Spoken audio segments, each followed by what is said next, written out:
The Suns had missed the playoffs for 10 consecutive years. And yet here they are in their first playoffs together, winning the first game of every series they play. That can be directly attributed to Chris Paul. Directly. Because as great as Monty Williams is, and he's been wonderful, you have to be on the floor directing your guys, the young guys that have not been here before, and you have not been there with them, to what needs to happen in what situation, and to rise to the occasion, take nothing for granted, outwork, out-hustle, out-execute your opponent in game one to set a tone. This usually happens with veteran teams. It usually happens with experienced teams. It usually only happens with teams that have been there, done that. You know, young guys haven't been there. You can lapse. You can exhale. You can get a little bit too, the moment can be a little too big for you. All of those things happen. They have not happened in any of the 4 series that the Suns have played into Phoenix. But I think not only is this about Chris Paul directing on the floor, orchestrating on the floor, it's also about, in practice, away from game time, when the lights aren't on and the media isn't there and the fans aren't in the building. It's about teaching habits. It's about changing culture. It's about changing expectations. It's about changing how you approach your work. Look, it's something that I've struggled with for 8.5 years with Mraz. How do you change the culture of somebody? How do you change the expectations that they put personally on themselves? How do you challenge that every single day? How do you challenge laziness? How do you challenge somebody who is willing to do the bare minimum just to get by and to say we have to be better than that if we want to win championships? How do you get there? And Chris Paul has done that, specifically with Deandre Ayton. Deandre Ayton came out of Arizona as a 7-foot man baby. He had the size. He had the frame to be a dominant player at a pretty important position, although less important today than it was 10, 20, certainly 30 years ago. When the Suns drafted Deandre Ayton, there was a bit of a pie in the sky. Well, we'll build inside and outside. Devin Booker's our outside guy. Now we've got our inside guy. When in reality, you don't really need to do that anymore. You just need your best talent.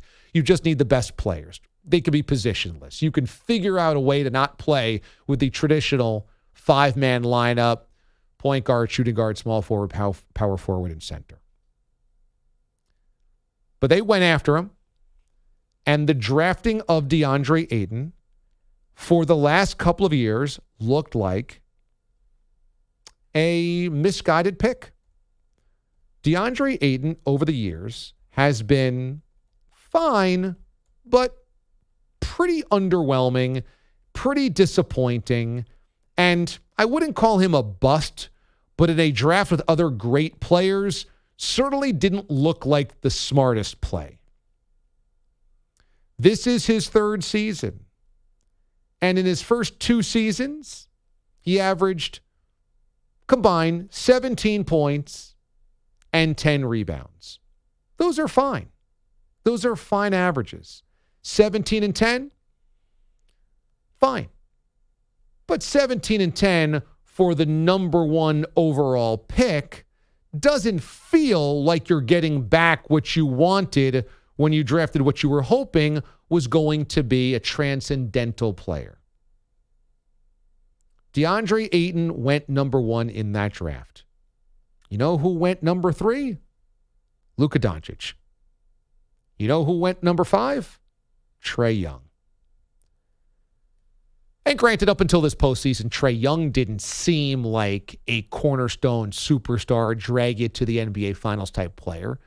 but certainly Luka did from very early on. And imagine Devin Booker and Luka playing together. But this postseason, and this season in general, has proven that Deandre Ayton didn't need numbers. Because in some ways, his numbers were worse in the regular season than they were in the regular season the last couple of years. What it proved was that if you could teach Deandre Ayton how to play better, that you could get far more out of him than you were getting the previous 2 years. And I think we all were on board with this idea. DeAndre Ayton's never going to live up to number one overall status. That his career was just never going to be that great. It was going to be perhaps fine, but that he looked kind of bust-worthy over the first 2 years. And the rumblings out of Phoenix were very common and familiar for a lot of young guys that get drafted number one overall or very high. Game had come easy to him. He wasn't working very hard. He was immature, didn't know how to be a professional. And guess what? Chris Paul changed all of that. Paul way out on top. Holiday there, leaning on him defensively, trying to knock the ball away. But Paul protecting it pretty well. Moves over to his right, swings it inside for Deandre Ayton, goes to the rim and scores. Ayton, what a night. What a night. And you could put this baby in the old icebox. He had 17 defensive boards, and that allows for us to get out and run. And I thought our guys were intentional about making plays for someone else, even if you didn't get the ball by running the floor. The floor was spaced, and so we were able to attack the paint. Monty Williams, that was, of course, the Suns radio on the call. DeAndre Ayton has not had to be the scorer du jour because they've got plenty of those. They've got Devin Booker. They've got Chris Paul. He has not had to do that.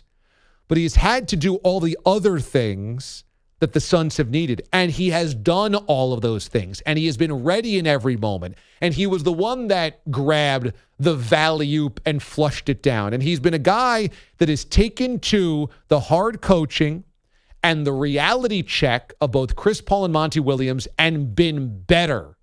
Much, much better. Starting in the first round against the Lakers, 21-16, 22-10, 22-11. Against the Nuggets in the second round, 20-10. Double-digit rebounds in 3 of the 4 games, 10-15 in a game 3.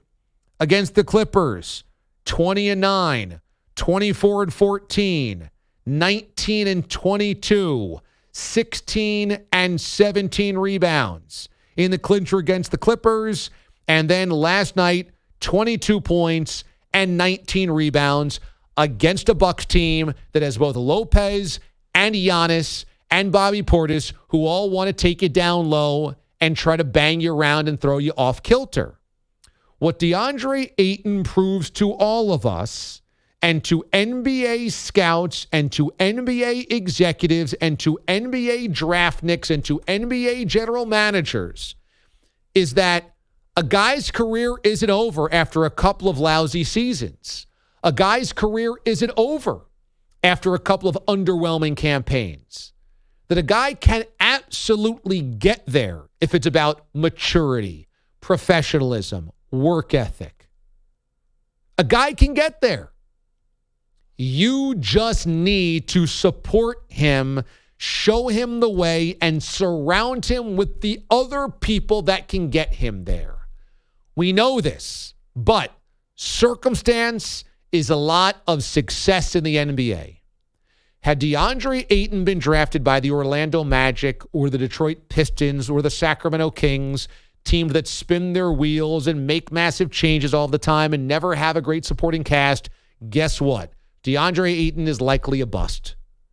But because he was drafted into a situation where there was other talent around him, and then they hired the right coach and brought in the right veteran presence, the perfect veteran presence, one of the best veteran presences that you could possibly have in the NBA it changed everything. It changed his reality. It changed his career. It changed his life. Some lottery picks may never get it. So credit Deandre Ayton. He's not just a byproduct of his circumstance. Deandre Ayton had to willingly put in the work. He had to willingly put his ego aside. He had to willingly listen when he was being talked to. And he did all of those things. But you need the people to talk to him. You need the space to do it. You need the supporting cast, and you need the coaching staff. Deandre Ayton proves a guy's career is not defined by his first couple of seasons.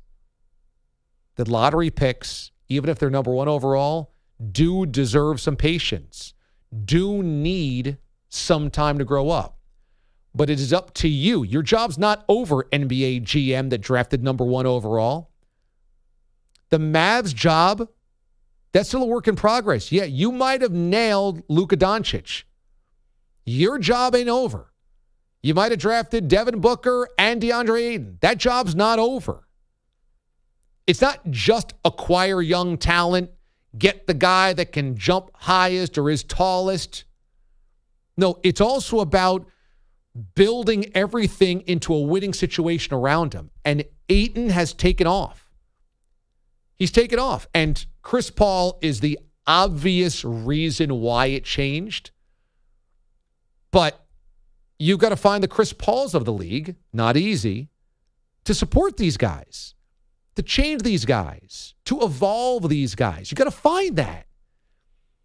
And the right coach and the right veterans, like Paul, like Jay Crowder, can change the projection of a lottery pick like DeAndre Ayton.